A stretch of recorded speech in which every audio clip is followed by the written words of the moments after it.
ओम शांति। आज बाबा के 14 जुलाई 21 के महावाक्य हैं।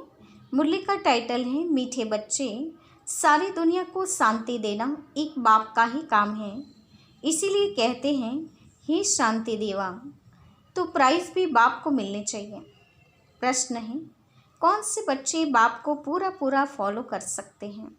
उत्तर, जो बाप के समान पावन बनते हैं वही पूरा पूरा फॉलो कर सकते हैं। दूसरा, जो पक्के आशिक बने वही मुझ माशूक को फॉलो कर सकते हैं। ऐसे आशिकों को ही मैं साथ ले जाता हूँ। इसलिए शास्त्रों में दिखाते हैं गौ का पूंछ पकड़ने से पार हो जाएंगे। अब यहाँ गौ की या पूंछ की तो बात ही नहीं है। गीत है, तू प्यार का सागर है, तेरी एक बूंद के प्यास से हम। ओम शांति।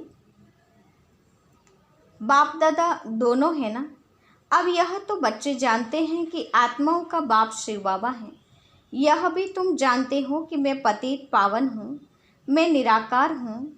तुम भी निराकार हो, शांत स्वरूप हो। निराकार बाप भी शांत स्वरूप हैं, आत्मा भी शांत स्वरूप है। आत्मा का स्वधर्म है ही शांति। तुम्हारा निवास स्थान है शांति धाम। जब यज्ञ आदि रचते हैं तो कहते हैं शांति देवा, क्योंकि शांति का सागर तो वह परमात्मा है। सारी दुनिया को शांति देने वाला वह बाप है। ऐसे बहुत हैं जिसको शांति के पीछे प्राइज मिलती है। कभी किसको प्राइज मिलती है तो कहेंगे यह शांति स्थापन करने के निमित्त बने हुए हैं, इसमें बड़ों बड़ों के नाम लेते हैं। अब शांति तो चाहिए सारी दुनिया में, नहीं तो अशांत में रहने वाले औरों को भी अशांत करेंगे। यह है ही रावण राज्य। रावण दुश्मन है ना, राम को दुश्मन नहीं कहेंगे। राम की कभी एफिजी नहीं जलाएंगे, न त्रेता वाले राम की, न परमपिता परमात्मा की। राम राज्य तो सब चाहते हैं, परंतु राम राज्य किसको कहा जाता है यह भी कोई नहीं जानते। सिर्फ कहते हैं नई दुनिया हो, नई दिल्ली में राम राज्य हो। नई दिल्ली कहते हैं, नाम तो बहुत रखे जाते हैं। दिल्ली सबकी कैपिटल रहती है। दिल्ली ही परिस्तान था। राधे कृष्ण को भी वहाँ ही दिखाते हैं। यह दोनों ही मुख्य प्रिंस और प्रिंसेज हैं। सिर्फ दोनों ही नहीं, जरूर और भी कहेंगे। 8 राजाएं तो गाई जाती हैं। बुद्धि से काम लेना है। सतयुग में जरूर राजाएं और भी होंगी। यहाँ भी देखो कितनी राजाएं हैं। वृद्धि होते होते ढेर हो जाते हैं। फलाने फलाने गांव का महाराजा, छोटे छोटे गांव भी बहुत है ना। सतयुग में इतने थोड़े ही थे। वहाँ तो लक्ष्मी नारायण का ही नाम वाला है। 2500 वर्ष उन्हों का राज्य चला है। मनुष्य कहते हैं लाखों वर्ष हुए। इसमें तो विचार की बात है। यह है आत्माओं के लिए भोजन। बाप यह रूहानी भोजन देते हैं तुम्हारी बुद्धि को, आत्मा को। तुम्हारी बुद्धि का ताला अब खुला है। ऋषि मुनि आदि सब कहते थे हम रचना और रचना को नहीं जानते। अब तुम बच्चे ऐसे नहीं कहेंगे। तुम तो रचता और रचना के आदि मध्य अंत को जानते हो। तुम अपने 84 के चक्र को जान गए हो। आदि में तुम देवी देवता थे, फिर मध्य में रावण की प्रवेशता होने से विकारी बन गए हो। अब है अंत। तुम जानते हो अभी पुरानी दुनिया का विनाश हो, फिर आदि होगी। आदि में होगा राम राज्य, मध्य से रावण राज्य शुरू होता है। अब रावण राज्य पूरा हो, फिर राम राज्य शुरू होगा। नर से नारायण बनना है ना। यह है सत्यनारायण की कथा। तुम जानते हो सर्वशास्त्रमयी शिरोमणि श्रीमद् गीता है। श्रीमत मिलती है श्रेष्ठ बनने के लिए। श्री कहते हैं श्रेष्ठ को। बच्चे जानते हैं एक गीता शास्त्र है जिसे देवी देवता धर्म का शास्त्र कहा जाता है, जिससे देवता धर्म की स्थापना होती है। संगम पर सतयुग में तो कोई पतित होते नहीं जो पावन बनाए। अब तुमको बाप समझाते हैं गीता को पतित पावनी कह नहीं सकते। गीता द्वारा पावन नहीं बन सकते हैं। गीता के भगवान को पतित पावन कहते हैं। यह अच्छी रीति याद करो। गीता है आदि सनातन देवी देवता धर्म का शास्त्र।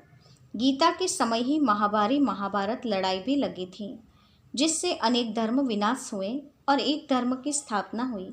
गीता के लिए कहते हैं देवी देवता धर्म का शास्त्र। ब्राह्मणों का शास्त्र नहीं कहते हैं।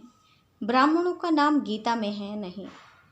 परमपिता परमात्मा ही आकर ब्रह्मा द्वारा इन सभी वेदों और शास्त्रों आदि का सार बताते हैं। अब तुम समझते हो सतयुग में तो ब्राह्मण होते नहीं, वहाँ है लक्ष्मी नारायण देवताएं, ब्रह्मा के बाद हैं विष्णु। चित्रों में भी दिखाया है, ब्रह्मा द्वारा स्थापना विष्णुपुरी की। ब्रह्मा और विष्णु इकट्ठे तो नहीं होंगे, ब्रह्मा द्वारा देवी देवता धर्म की स्थापना होगी। यह डिटेल में समझने की बातें हैं। अभी तुम बच्चे शिव बाबा से स्वर्ग का वर्षा लेते हो, हकदार ठहरे ना। मुख्य धर्म शास्त्र हैं 4। श्रीमद् भगवद गीता है नंबर 1 शास्त्र, जिससे नंबर 1 धर्म की स्थापना होती है। फिर होते हैं इस्लामी, बौद्ध। एक गीता ही है जिसमें श्रीमद् भगवद गीता लिखा हुआ है और कोई शास्त्र में श्रीमत नहीं है। श्रीमद् इस्लामी व श्रीमद् बौद्धि शास्त्र नहीं गाया जाता, श्रीमद् भगवद गीता ही एक है। उससे कौन सा धर्म स्थापन किया? आदि सनातन देवी देवता धर्म की स्थापना हुई और स्थापना होती है अंत में। ये सारी समझने की बातें हैं। अभी बाबा हमको टीचर के रूप में पढ़ाते हैं, यह बुद्धि में रहना चाहिए। बाबा हमारा बाप है और टीचर भी हैं। बाबा पढ़ाई से सर्व की सद्गति करते हैं तो सद्गुरु भी ठहरा। बाप को सभी याद करते हैं। अब गीता में कृष्ण का नाम डाल दिया है, वह तो ज्ञान का सागर है नहीं। उनको ज्ञान के सागर बाप ने ऐसा बनाया है तो वह टीचर भी हैं। यहाँ तुम नई बातें सुनते हो, शास्त्र आदि बहुत पढ़ते सुनते आए, अब तुम बाप द्वारा डायरेक्ट सुनते हो। आगे सब शरीरधारी मनुष्य द्वारा सुना था। अभी तुम समझते हो हम आत्मा असुर में अशरीरी थे, पीछे फिर शरीर धारण किया है। बाबा भी अशरीरी हैं, शिवलिंग बनाते हैं ना, आत्मा शरीर द्वारा उनको पूजती हैं, पुकारते भी हैं, हे परमपिता परमात्मा आकर हम पतितों को पावन बनाओ। लिंग की पूजा करते हैं, परंतु यह थोड़ी समझते हैं कि यह पतित पावन बाप हैं जिसको हम पुकारते हैं। शिव भगवान हैं, ईश्वर हैं, बस ऐसे ही याद करते हैं।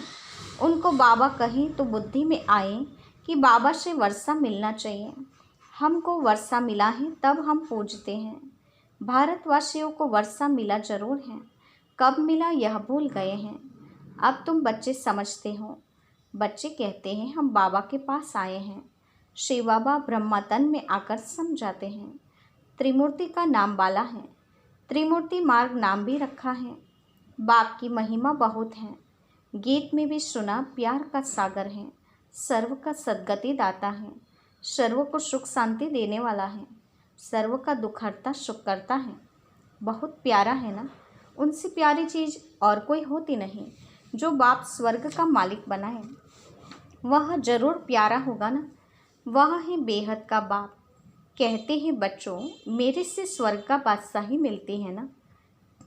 तुम आत्माएं भाई भाई हो, अभी बाप द्वारा सुन रहे हो। सभी आत्माएं बाप को याद करती हैं, बाबा हमको आकर पावन बनाओ। अब आत्मा कहती है बाबा आया हुआ है पावन बनाने। कहते हैं बच्चों 5000 वर्ष पहले तुमको पावन बनाने आया था, अब मुझ बाप को याद करो तो तुम्हारे विकर्म विनाश होंगे और तुम्हारे सब दुख दूर हो जाएंगे। पुकारते भी हैं हे पतित पावन आओ, अथवा तालियां बजाते रहते हैं, रडियां मारते रहते हैं पतित पावन सीताराम, तो खुद पतित ठहरे ना। यह है ही नर्क, इसको रौरव नर्क कहा जाता है। गरुड़ पुराण में तो रोचक बातें बहुत लिखती हैं, यह करने से यह बनेंगे, यह होगा। फिर कह देते हैं गौ का पूंछ पकड़ने से स्वर्ग में चले जाएंगे, ऐसा कुछ लिखा हुआ है। अब जानवर की तो बात ही नहीं, तुम गौ माता हो ना, तुम्हारी पूंछ अथवा तुम्हारी पीठ जब तक कोई न पकड़े तब तक रास्ता मिल न सके। पूंछ तो है नहीं, कहते भी हैं तुम्हारी पूंछ पकड़कर तर जाएंगे। अब यहाँ पूंछ तो पकड़ना नहीं है परंतु फॉलो करना है। सन्यासियों के फॉलोवर्स तो बहुत हैं, परंतु फॉलो करना अर्थात पवित्र बनना। तुम तो सच्चे सच्चे फॉलोअर्स हो।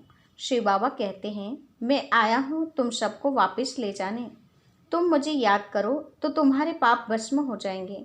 पावन बनने बगैर फॉलो कर नहीं सकेंगे। शिव बाबा को पूरा फॉलो करना है। तुम यहाँ बैठे हो फॉलो करने के लिए।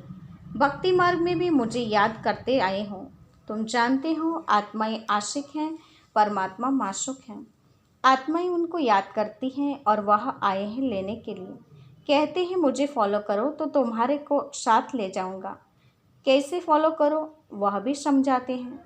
मैं हूँ पावन, तुम हो पति, तो ज़रूर पावन बनना पड़े, ज़रूर फॉलो करना पड़े। विकारी तो फॉलो कर न सकें। फॉलो करने के लिए मेरे समान पवित्र बनो। क्या मैं पतितों को अपने साथ शांति धाम में ले जाऊंगा? इतने सब मनुष्य भक्ति, तप, दान, पुण्य आदि करते हैं मुक्ति पाने के लिए, क्योंकि यहाँ दुख है और चाहते हैं हम अपने घर वापस जाएं। बाप कहते हैं तो पवित्र जरूर बनना पड़ेगा। मैं पावन हूँ तब तो तुमको पावन बनाता हूँ। आऊँगा भी ब्रह्मा तन में। मैं रचता हूँ, मैं इस ब्रह्मा के तन में आता हूँ। दिखाते भी हैं ब्रह्मा द्वारा बाप देवी देवता धर्म की स्थापना करते हैं। तुम बीके हो, अब जानते हो शिव बाबा को फॉलो करना है। बाप कहते हैं मुझे याद करो तो मैं प्रतिज्ञा करता हूँ पावन दुनिया में ले चलूँगा, और कोई उपाय है नहीं। कहते हैं पतित पावन, या तो दृष्टि ऊपर जाती है या तो पानी की तरफ देखते हैं। गंगा तो पतित पावनी है नहीं, यह तो सागर से निकली हुई नदियाँ हैं। अब पूछ तो तुम्हारा पकड़ना चाहिए। बाप कहते हैं तुमको पावन बनना है, मेरे को फॉलो करना है, तब ही साथ चल सकेंगे। बाप कहते हैं तुम मेरे साथ रहने वाले थे, अब 84 का चक्र लगाए पतित बने हो, अब फिर मेरे को याद करो तो पावन बनेंगे। सन्यासी भी गृहस्थी को कहते हैं फॉलो करना है तो घर बार छोड़ो। बाप कहते हैं मैं परम धाम में रहता हूँ, तुम भी चलेंगे या यहाँ ही विषय सागर में रहना अच्छा लगता है? तुम तो पुकारते आए हो ना, हे पतित पावन आओ। अब आप बाप आए हैं तो साथ ले जाते हैं। कल आकर तुमको साथ ले जाता हूँ। फिर सतयुग में तुम बहुत सुखी रहते हैं। यह लक्ष्मी नारायण स्वर्ग के मालिक थे ना, इन्हों को इतना सुख देने वाला कौन? हेविनली गॉडफादर ही हैं। बाप याद दिलाते हैं तुम हमारी जयंती मनाते हो। परमपिता परमात्मा की जयंती सभी भारतवासी मनाते हैं। हमारा यह बर्थ प्लेस है। क्रिश्चियन थोड़े ही मानेंगे, वह तो क्राइस्ट को मानेंगे। शिव जयंती भारतवासी मनाते हैं। यह सर्व के पतित पावन बाप का बर्थ प्लेस है। बाप सबको सुख देने वाला है, सर्व को लिबरेट करने वाला है, तो भारत कितना ऊंच है। बाप कहते हैं ड्रामा अनुसार जब हमारे बच्चे बहुत दुखी हो जाते हैं तब मैं आता हूँ वर्षा देने। बाप हैं ज्ञान का सागर, सुख का सागर, बच्चों को वर्षा दे रहे हैं। कहते हैं मुझे फॉलो करो। यह जानते हो हम आत्मा विकारी हैं, इसलिए शरीर भी विकारी ही है। सतयुग में आत्मा पवित्र है तो शरीर भी पवित्र मिलता है। अब बाप कहते हैं बच्चे पावन बनो, याद से ही तमोप्रधान से सतोप्रधान बनेंगे। अच्छा, मीठी मीठी सिकिलते बच्चों के प्रति माता पिता बाप दादा का याद प्यार और गुड मॉर्निंग। रूहानी बाप की रूहानी बच्चों को नमस्ते। हम रूहानी बच्चों की रूहानी माता पिता बाप दादा को याद प्यार और नमस्ते। धारणा के लिए मुख्य सार। पहली पॉइंट, बाप से स्वर्ग का वर्षा लेने के लिए मैं आत्मा भाई भाई हूँ, यह पक्का करना है। बहुत प्यार से रहना है, जैसे बाप प्यारे ते प्यारा हैं ऐसे प्यारा बनना है। दूसरा, बाप समान पावन बनकर बाप को पूरा फॉलो करना है। बाप के साथ वापस घर शांति धाम चलने के लिए पावन जरूर बनना है। वरदान है, याद के आधार द्वारा माया की कीचड़ से परे रहने वाले सदा चीयरफुल भव। याद के आधार द्वारा माया की कीचड़ से परे रहने वाले सदा चीयरफुल भव। विस्तार है, कोई कैसी भी बात सामने आए सिर्फ बाप के ऊपर छोड़ दो, जिगर से कहो बाबा, तो बात खत्म हो जाएगी। यह बाबा शब्द दिल से कहना ही जादू है। माया पहले पहले बाप को ही बुलाती है, इसलिए सिर्फ इस बात पर अटेंशन दो तो कमल पुष्प के समान अपने को अनुभव करेंगे।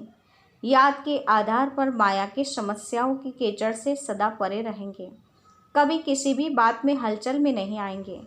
सदा एक ही मूड होगी, चीयरफुल। स्लोगन है, पवित्रता की धारणा व धर्म को जीवन में लाने वाले ही महान आत्मा हैं। पवित्रता की धारणा व धर्म को जीवन में लाने वाले ही महान आत्मा हैं। अच्छा, ओम शांति।